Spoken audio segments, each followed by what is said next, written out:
എൻ്റെ പേര് എസ്.എം. നായർ, സ്ഥാണുമലയൻ നായർ എന്നാണ്. ഞാൻ നിർമ്മലകൃഷ്ണ നിക്ഷേപ സംരക്ഷണ സമിതിയുടെ അധ്യക്ഷനാണ്. ഞാനിങ്ങനെ അടിയന്തരമായിട്ടൊരു പ്രസ് മീറ്റ് വിളിക്കാനുള്ള കാരണം, നമ്മുടെ നിർമ്മലകൃഷ്ണ നിക്ഷേപ തട്ടിപ്പുമായി ബന്ധപ്പെട്ട് കേരളത്തിൽ രജിസ്റ്റർ ചെയ്തിട്ടുള്ള കേസുകൾ CBIക്ക് റെഫർ ചെയ്തിട്ടുള്ളത് നിങ്ങൾ എല്ലാവരും അറിഞ്ഞിരിക്കും. ഈ കേസ് അട്ടിമറിക്കുന്നതിനുള്ള ഗൂഢശ്രമങ്ങൾ നടന്നു വരികയാണ്. അപ്പൊ അതിനെക്കുറിച്ച് വിശദമായിട്ട് പറയാൻ വേണ്ടിയിട്ടാണ് ഞാൻ ഇവിടെ പോയിരിക്കുന്നത്. ഈ കൂടെ ഇരിക്കുന്ന എല്ലാം സമിതിയുടെ അംഗങ്ങളാണ്. ഈ കേസ് തുടങ്ങുന്നത് 2017 പളുകൽ, തമിഴ്നാട് കന്യാകുമാരി ജില്ലയിലെ പളുകൽ കേന്ദ്രീകരിച്ചാണ്. എന്നാൽ ഈ 2017 തന്നെ കേരളത്തിന്റെ സ്പെഷ്യൽ ബ്രാഞ്ച്, ക്രൈംബ്രാഞ്ചിന്റെ വിവിധ വിഭാഗങ്ങൾ അന്വേഷണങ്ങൾ നടത്തി മുഖ്യമന്ത്രിക്ക് റിപ്പോർട്ട് കൊടുത്തിട്ടുണ്ട്. ഈ റിപ്പോർട്ടുകളെല്ലാം പരിശോധിച്ചതിൽ വ്യക്തമായിട്ട് മനസ്സിലാകുന്ന കാര്യം, ക്രൈംബ്രാഞ്ചിലെ ഒരു ഉന്നത ഉദ്യോഗസ്ഥർ ഇടപെട്ടുകൊണ്ട് ഈ കേസിനെ തമിഴ്നാട്ടിലേക്ക് മാത്രം ഒതുക്കി അട്ടിമറി നടത്താനുള്ള ഒരു ശ്രമം നടത്തിയിരിക്കുകയാണ്. ഇതിന്റെ വ്യക്തമായ രേഖകൾ എൻ്റെ കയ്യിലുണ്ട്. അത് ഞാൻ നിങ്ങൾക്ക് മീഡിയയിൽ പ്രസന്റ് ചെയ്യും. അതൊന്ന് നിങ്ങൾ ഹൈലൈറ്റ് ചെയ്ത് കൊടുക്കണം. കാരണം ഈ കേരള സമൂഹം മൊത്തം അറിയണം നമ്മുടെ ഉന്നത ഉദ്യോഗസ്ഥർ ജനങ്ങളെ എങ്ങനെയാണ് കബളിപ്പിക്കുന്നത്. അതിനു മുമ്പ് ഒരു കാര്യം കൂടെ ഞാൻ പറയാം. തമിഴ്നാട് രജിസ്റ്റേർഡുള്ള കേസ് തന്നെ ഇപ്പൊ അട്ടിമറിച്ചു കഴിഞ്ഞു. അതിന്റെ ഉത്തമ ഉദാഹരണമാണ് മധുര ഹൈക്കോടതിയുടെ ഈ കാണുന്ന ഉത്തരവ്. ഇത് 2018, അതിന്റെ ഡേറ്റ് ഞാനൊന്ന് പറയാം, ദയവേത് ഒന്ന് ശ്രദ്ധിച്ചു കൊള്ളണം. ഇത് 2018 ആഗസ്റ്റിൽ കൊണ്ടുള്ള ഉത്തരവാണ്. ഈ ഉത്തരവിൽ പറയുന്നുണ്ട്, it appear that the properties belong to the promoters family lie not only in Tamil Nadu but also in the neighboring state of Kerala. കേരളത്തിൽ ഇവർക്ക് പ്രോപ്പർട്ടികൾ ഉണ്ടെന്നും ഈ പ്രോപ്പർട്ടികൾ അറ്റാച്ച് ചെയ്ത് വിറ്റ് ജനങ്ങൾക്ക് പൈസ കൊടുക്കണമെന്നാണ് ഇതിൽ പറഞ്ഞിട്ടുള്ളത്. ഈ ഓർഡറിനെ നഗ്നമായി വയലേറ്റ് ചെയ്തുകൊണ്ട് തമിഴ്നാട്ടില് ഇപ്പോ ചെയ്യുന്നത്, തമിഴ്നാട്ടിലെ കുറച്ച് പ്രോപ്പർട്ടികൾ വിറ്റിട്ടുണ്ട്. ആ വിറ്റ പൈസ കോടതിയിൽ എത്തിയിട്ടുണ്ട്. 18 കോടിയാണ്. ടോട്ടൽ തട്ടിപ്പ് നടന്നിട്ടുണ്ടെന്ന് പറയുന്നത് 600 കോടിയോളം രൂപയാണ്. ഇത് നമുക്ക് രേഖകൾ പറയുന്നതാണ്, വെറുതെ പറയുന്നതല്ല. ഈ 600 കോടി രൂപ തട്ടിപ്പ് നടത്തിയപ്പോ ഈ 18 കോടി രൂപ ഡിസ്ട്രിബ്യൂട്ട് ചെയ്യാൻ കണ്ടെത്തിയ ഒരു എളുപ്പ വഴി, 70 വയസ്സ് കഴിഞ്ഞ നിക്ഷേപകർക്ക് ചെറിയ തുകകൾ അവരുടെ അക്കൗണ്ടിലോട്ട് നിക്ഷേപിച്ചു കൊടുക്കുക. ഇത് എന്തിനാണെന്ന് അറിയാമോ? ഇത് കേരളത്തിലെ CBI അന്വേഷണം വരുന്നു. ഈ കേസ് അട്ടിമറിച്ചതിന്റെ തെളിവ് ഞങ്ങൾ ഹാജരാക്കും. കോടതിയിലും ഹൈക്കോടതിയിലും സുപ്രീം കോടതിയിലും ഹാജരാക്കും. കാരണം ഈ കേസിനകത്ത് സുപ്രീം കോടതി ഇടപെട്ട് ഒരു ഡയറക്ഷൻ കൊടുത്തിട്ടുണ്ട്. ആ ഡയറക്ഷൻ കൂടി ഞാൻ നിങ്ങളെ കാണിക്കാം. ഇതാണ് ആ സുപ്രീം കോടതിയുടെ ഡയറക്ഷൻ.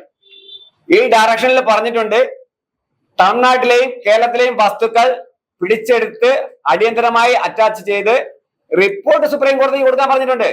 ഇതിലെ കക്ഷികളെന്ന് പറയുന്നത് തമിഴ്നാട് ചീഫ് സെക്രട്ടറിയും EOW ഉദ്യോഗസ്ഥരും DRO കന്യാകുമാരി ജില്ലയിലെ റവന്യൂ ഓഫീസറും കൂടെയാണ്.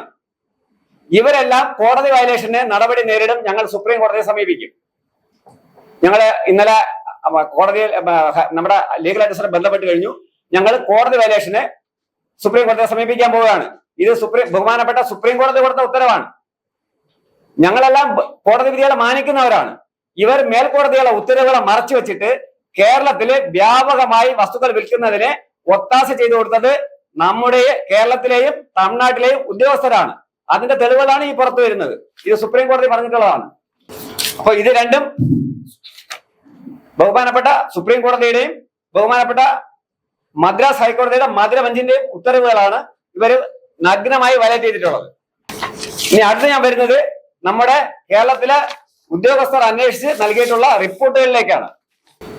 ആദ്യമായിട്ട് ഞാൻ അവസാനത്തെ റിപ്പോർട്ടാണ് ആദ്യമായിട്ട് കാണിക്കാൻ പോകുന്നത്. ഈ റിപ്പോർട്ടിൽ പറഞ്ഞിരിക്കുന്നത്, ഈ കേസ് ക്രൈംബ്രാഞ്ച് അന്വേഷിച്ചു. ഇതിനകത്ത് കേരളത്തിലെ തമിഴ്നാട്ടിലും മാത്രമല്ല വിദേശത്തും പൈസ കടത്തിയതായി പറയുന്നുണ്ട്. അന്വേഷണ റിപ്പോർട്ടാണ്. ക്രൈംബ്രാഞ്ച് ഡിവൈഎസ്പി ബിനുകുമാർ സാറിന്റെ റിപ്പോർട്ടാണ്. ഈ റിപ്പോർട്ടിന്റെ മുകളിലാണ് CBI അന്വേഷണം പ്രഖ്യാപിച്ചിട്ടുള്ളത്. ഈ റിപ്പോർട്ട്. എന്നാൽ 2017 അന്വേഷിച്ച സകല ഉദ്യോഗസ്ഥരും CBCID പോയിട്ട് ബാക്കിയുള്ള ഉദ്യോഗസ്ഥരെല്ലാം ഇത്രയും കാര്യങ്ങൾ മറച്ചു വെച്ചുകൊണ്ടാണ് റിപ്പോർട്ട് കൊടുത്തിട്ടുള്ളത്. ഇത് ജനങ്ങളെ പറ്റിക്കാൻ വേണ്ടി കൊടുത്തതാണെന്നുള്ള ഒരു സംശയമില്ല. ഈ റിപ്പോർട്ടിന്റെ തെളിവ് ഞാൻ പറഞ്ഞുതരാം. പെരുങ്കടവള പ്രവർത്തിക്കുന്ന മാരാമട്ടം സ്റ്റേഷന്റെ കീഴിൽ സ്ഥാപനങ്ങളിൽ നിന്നും സെർച്ച് ചെയ്ത് പിടിച്ചെടുത്ത 38 ഐറ്റം ഇതായിരിക്കുന്നു. ഇത് തെളിവാണ്. ഇത് കോടതിയിൽ പ്രൊഡ്യൂസ് ചെയ്തിട്ടുണ്ട് ഞങ്ങൾ. ഇത് ആ ലോക്കറിൽ ഇരിക്കുമ്പോഴാണ് ഇവര് കേരളത്തിൽ FIR ഇടാൻ സാധ്യതയില്ലെന്നും കേരളത്തിൽ സ്ഥാപനങ്ങളില്ലെന്നും പറഞ്ഞ് വ്യാജമായി കെട്ടിച്ചമച്ച ഒരു റിപ്പോർട്ട് മുഖ്യമന്ത്രിക്ക് കൊടുത്ത് നമ്മുടെ ബഹുമാനപ്പെട്ട മുഖ്യമന്ത്രിയെ ഇവർ പറ്റിച്ചിരിക്കുകയാണ്. അതിനെതിരെ ഞങ്ങൾ മുഖ്യമന്ത്രിക്കും അടിയന്തരമായിട്ട് നിവേദനം കൊടുക്കുന്നതാണ്. മുഖ്യമന്ത്രിയെ പറ്റിച്ചുകൊണ്ട് ഇതില് ഉന്നത പോലീസ് ഉദ്യോഗസ്ഥർ മാത്രമല്ല 2 പ്രമുഖ രാഷ്ട്രീയ നേതാക്കളും ഉണ്ട്. അത് എന്തിനാണ് ഇവർ ചെയ്തതെന്ന് വെച്ചാൽ, പ്രധാനപ്പെട്ട CBCIDയുടെ റിപ്പോർട്ട്, സ്പെഷ്യൽ ബ്രാഞ്ചിന്റെ റിപ്പോർട്ടിനകത്ത് ഇതാണ് ആ റിപ്പോർട്ട്. സ്പെഷ്യൽ ബ്രാഞ്ചിന്റെ ഈ റിപ്പോർട്ടിനകത്ത് വ്യക്തമായിട്ട് പറയുന്നുണ്ട്. കേരളത്തിൽ സ്ഥാപനങ്ങൾ ഉണ്ടെന്നും ധനകാര്യ സ്ഥാപനങ്ങൾ വഴി പൈസയും മറ്റ് സമ്പാദ്യങ്ങളും കേരളത്തിൽ നിക്ഷേപിച്ചിട്ടുണ്ടെന്നൊക്കെ പറയുന്നുണ്ട്. ഈ വിശദമായ റിപ്പോർട്ടിനെ പൂഴ്ത്തിവെച്ചുകൊണ്ടാണ് പുതിയതായി ഒരു കള്ള റിപ്പോർട്ട് ഉണ്ടാക്കി മുഖ്യമന്ത്രിക്ക് കൊടുത്ത് പറ്റിച്ചത്. ഈ റിപ്പോർട്ടാണ് ശരിയായ റിപ്പോർട്ട്. ഈ റിപ്പോർട്ടിന്റെ അടിസ്ഥാനത്തിലാണ് ഞങ്ങൾ കോടതിയെ സമീപിച്ചതും ഈ സാധനങ്ങൾ കണ്ടെത്തിയത്.